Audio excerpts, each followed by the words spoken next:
Hello friends, അപ്പോൾ ഇന്ന് explain ചെയ്യാൻ പോകുന്നത് ദ ബിഗിനിങ് ആഫ്റ്റർ ദ എൻഡിൻ്റെ 4ാമത്തെ എപ്പിസോഡാണ്. അപ്പോൾ ഇതിൻ്റെ കഥയിലേക്ക് കിടക്കാം. അപ്പോൾ എപ്പിസോഡിൻ്റെ സ്റ്റാർട്ടിങ്ങിലെല്ലാം നമ്മുടെ ആർത്തറിനെ കാണിക്കുന്നുണ്ട്. അപ്പോൾ അവൻ ആ കാട്ടിൽ നിന്നൊരു പെൺകുട്ടിയുടെ നിലവിളി കേൾക്കുന്നുണ്ട്. അപ്പോൾ അവൻ ആ സൗണ്ട് ചേസ് ചെയ്ത് പോകുമ്പോൾ കുറേ കൊള്ളക്കാർ എൽസ് വംശത്തിൽപ്പെട്ട ഒരു പെൺകുട്ടീനെ തട്ടിക്കൊണ്ട് പോകുന്നുണ്ട്.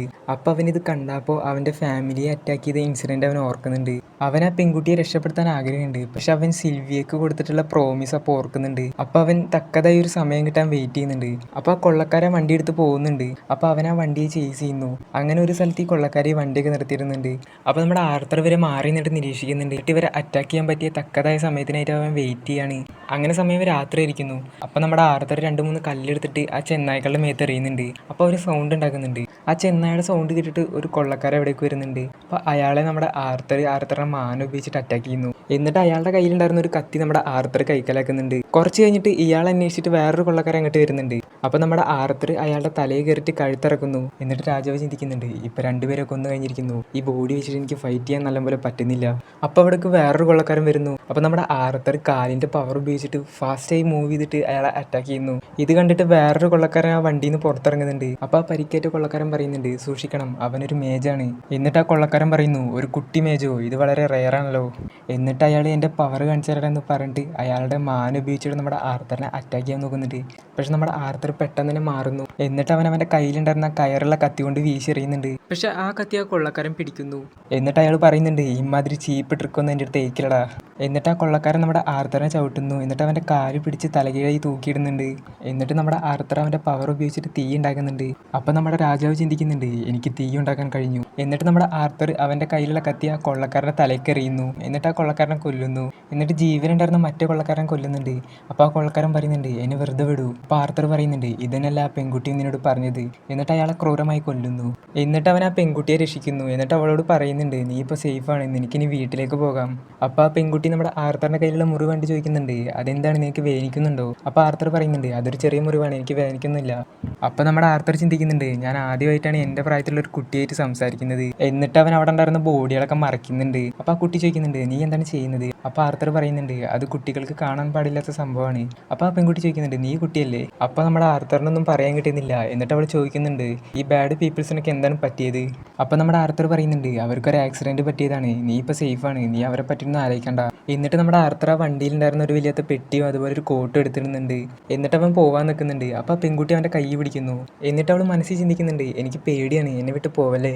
അപ്പോൾ നമ്മുടെ ആർത്തർ പറയുന്നുണ്ട്, എനിക്ക് എൻ്റെ ഫാമിലിയുടെ അടുത്തേക്ക് തിരിച്ചു പോകണം. അപ്പോൾ അവൾ മനസ്സിൽ ചിന്തിക്കുന്നുണ്ട്, ഒരു പെൺകുട്ടിയെ ഈ രാത്രി ഒറ്റയ്ക്ക് ഒരു കാട്ടിലാക്കി പോകാൻ നീ അത്രയ്ക്ക് ദുഷ്ടനാണോ? അപ്പോൾ നമ്മുടെ ആർത്തർ പറയുന്നുണ്ട്, എനിക്ക് എൻ്റെ ഫാമിലിയുടെ അടുത്തേക്ക് തിരിച്ചു പോകണം, ആ കൊള്ളക്കാരി നീ നിന്നെ ആക്രമിക്കാൻ വരില്ല.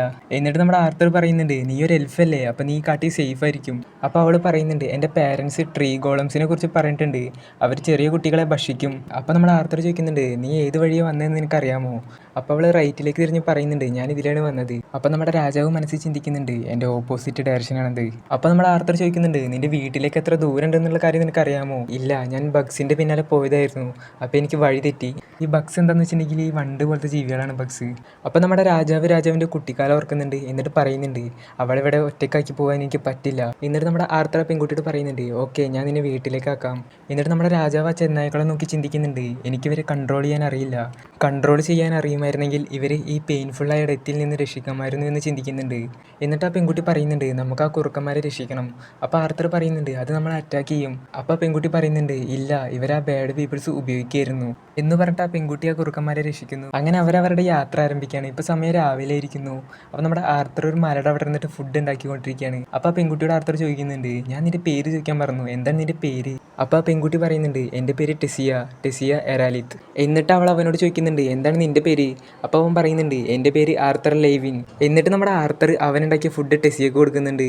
എന്നിട്ട് അവൻ പറയുന്നുണ്ട്, നിനക്കിപ്പോൾ വിശക്കുന്നുണ്ടാകും, വിശക്കുന്നില്ലെങ്കിൽ നീ എന്തെങ്കിലും കഴിക്കണം. ഈ ഡെയിലോഗ് നമ്മൾ എവിടെ കേട്ട പോലെ ഓർമ്മയുണ്ടല്ലേ? അതെ, നമ്മുടെ ആർത്തറിനോട് സിലിവിയ ഗുഹയിൽ വെച്ച് പറഞ്ഞ അതേ ഡെയിലോഗ്. അപ്പോൾ നമ്മുടെ രാജാവ് ചിന്തിക്കുന്നുണ്ട്, ഞാൻ സിലിവിയെ പോലെ സംസാരിക്കാൻ തുടങ്ങുന്നുണ്ട്. എന്നിട്ട് നമ്മുടെ രാജാവ് ടെസിയയെ നോക്കി ചിന്തിക്കുന്നുണ്ട്, കുട്ടികളുടെ പെരുമാറ്റം പഠിക്കാൻ ടെസിയ നല്ലൊരു മാതൃകയാണ്. എന്നിട്ട് ആ പെൺകുട്ടി ആർത്തറിനോട് ചോദിക്കുന്നുണ്ട്, നിനക്ക് എന്താണ് ഈ എൽഷിയർ ഫോറസ്റ്റിൽ കാര്യം? അപ്പം നമ്മുടെ ആർത്തർ പറയുന്നുണ്ട്, ഞാൻ എൻ്റെ കുടുംബത്തിൽ നിന്ന് വേർപിരിഞ്ഞു പോയതാണ്. എന്നിട്ട് നമ്മുടെ ആർത്തർ ചോദിക്കുന്നുണ്ട്, നിനക്ക് എൽസിൻ്റെ രാജ്യത്തിൽ ഏറ്റവും ഇഷ്ടപ്പെട്ട കാര്യം എന്താണ്? അപ്പോൾ അവൾ പറയുന്നുണ്ട്, എലനോറിൽ ജീവിക്കാൻ നല്ല രസമാണ്. എൻ്റെ പേരൻസ് ഫുൾ ബിസിയാണ്. അതുകൊണ്ട് തന്നെ ഞാൻ എൻ്റെ മുത്തച്ഛൻ്റെ ഒപ്പം അതുപോലെ കെയർ ടേക്കേഴ്സിൻ്റെ ഒപ്പമാണ് കൂടുതൽ സമയം ചെലവഴിക്കാറ്. അതിനുശേഷം നമ്മുടെ രാജാവ് ചിന്തിക്കുന്നുണ്ട്, ഈ യാത്ര ഞാൻ പ്രതീക്ഷിച്ചതിനെക്കാട്ടിയും ദൂരം പോയി കഴിഞ്ഞിരിക്കുന്നു. എന്നിട്ടും എലനോർ കിൻഡത്തിൻ്റെ സ്ഥാനത്തെക്കുറിച്ചുള്ള ഒരു സൂചനയും ഇതുവരെ ലഭിച്ചിട്ടില്ല. അടുത്ത ഷോട്ടിൽ നമ്മുടെ ടിസിയുടെ ചുറ്റും മിന്നാമിനുങ്ങ് പോലത്തെ കുറച്ച് ബഗ്സിനെ കാണിക്കുന്നുണ്ട്. അപ്പം നമ്മുടെ ആർത്തർ ഇത് എന്ത് തരം ബഗ്സ് ആണെന്ന് ചോദിക്കുന്നുണ്ട്. അപ്പം അവൾ പറയുന്നുണ്ട്, ഞങ്ങളുടെ എലിനോറിൽ ഇതിനെ ധാരാളമായി കാണാറുണ്ട്. ഞങ്ങളിതിനെ പാതകൾ അടയാളപ്പെടുത്താൻ ഉപയോഗിക്കുന്നു. എന്നിട്ട് അവൾ അതിലൊരു മിന്നാമിനിങ്ങിനെ പിടിച്ചിട്ട് നമ്മുടെ ആർത്തറിൻ്റെ ചെവിയിൽ വെച്ച് കൊടുക്കുന്നുണ്ട്. എന്നിട്ട് അവൾ പറയുന്നുണ്ട്, ഇപ്പോൾ ഇത് കാണാൻ കമ്മൽ പോലെ ഉണ്ട്. അപ്പം നമ്മുടെ രാജാവ് ചിന്തിക്കുന്നുണ്ട്, ഇങ്ങനെയാണല്ലേ കുട്ടികളൊക്കെ കളിക്കുന്നത്. അങ്ങനെ ഇവർ നടന്നു പോയിക്കൊണ്ടിരിക്കുമ്പോൾ ഇവർ നേരത്തെ അഴിച്ചുവിട്ട കൂട്ടത്തിലുള്ള ഒരു ചെന്നായി ഇവരെ ഫോളോ ചെയ്യുന്നുണ്ട്. സോ അങ്ങനെ സമയം രാത്രിയായിരിക്കുന്നു. ഇവർ ടെൻ്റൊക്കെ കെട്ടിയിട്ട് ഉറങ്ങാൻ തയ്യാറെടുക്കുമായിരുന്നു. അപ്പോൾ ഒരു കുറുക്കൻ്റെ സൗണ്ട് കേൾക്കുന്നുണ്ട്. അപ്പം നമ്മുടെ രാജാവ് ചിന്തിക്കുന്നുണ്ട്, ഇത് നേരത്തെ തുറന്നു വിട്ട കുറുക്കന്മാരാണ്, അവരെ അപ്പോൾ തന്നെ കൊല്ലേണ്ടതായിരുന്നു. അപ്പം നമ്മുടെ ആർത്തർ ടെസ്സിയോട് പറയുന്നുണ്ട്, നീ പോയി കിടന്നോളൂ, ഞാനിവിടെ കാവലിരിക്കാം. അപ്പോൾ ടെസ്സി ആ ടെൻറ്റിൻ്റെ അകത്തേക്ക് പോകുന്നു. എന്നിട്ട് നമ്മുടെ രാജാവ് ചിന്തിക്കുന്നുണ്ട്, സിലിവി എനിക്ക് തന്ന ഈ സമ്മാനം എന്തായിരിക്കും. കുറച്ച് കഴിഞ്ഞതിന് ശേഷം നമ്മുടെ ടെസ്സിയ ആർത്തറിനെ വിളിക്കുന്നുണ്ട്.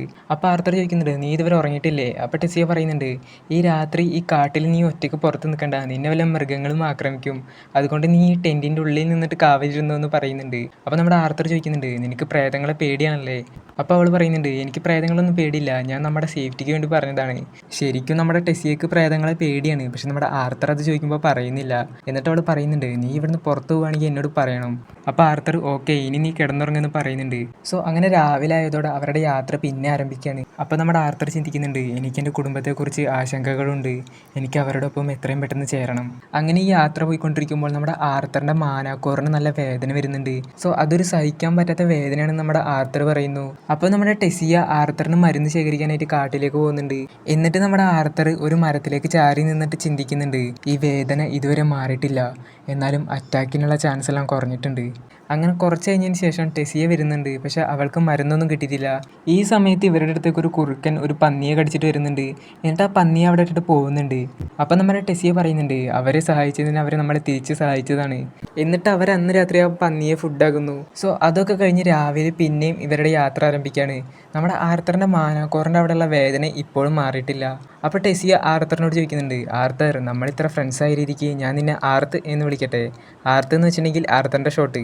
അപ്പോൾ നമ്മുടെ ആർത്തർ അങ്ങനെ വിളിച്ചു എന്ന് പറയുന്നുണ്ട്. അങ്ങനെ ഇവർ മുമ്പോട്ട് പോകുമ്പോൾ ഒരു ഗേറ്റ് കാണുന്നുണ്ട്. അപ്പോൾ നമ്മുടെ ടെസ്സിയ പറയുന്നുണ്ട്, നമ്മളെത്തി. എന്നിട്ട് ടെസ്സിയ ആ ഗേറ്റിൻ്റെ ഉള്ളിൽ കയറുന്നു. എന്നിട്ട് ആർത്തറിനും കൂടെ വിളിക്കുന്നു. അപ്പോൾ ആർത്തറും കയറുന്നുണ്ട്. ആ ഗേറ്റ് കടന്നതിന് ശേഷം ഇവർ എലിനോർ കിൻഡത്തിലെത്താണ്. അപ്പോൾ അവിടെ ഉണ്ടായിരുന്ന സോൾജേഴ്സൊക്കെ നമ്മുടെ ആർത്തറിനെ ബന്ധിതനാക്കുന്നുണ്ട്. അപ്പോൾ നമ്മുടെ ആർത്തർ ടെസ്സിയെ വിളിക്കുന്നുണ്ട്. പക്ഷെ അവളൊന്നും മിണ്ടാതെ നമ്മുടെ ആർത്തറിനെ തന്നെ നോക്കി നിൽക്കുകയാണ്. ഇവിടെ വെച്ചിട്ട് ഇനി 4ാമത്തെ എപ്പിസോഡ് കഴിയാണ്. ഇനി 5ാമത്തെ എപ്പിസോഡിൽ കാണാം.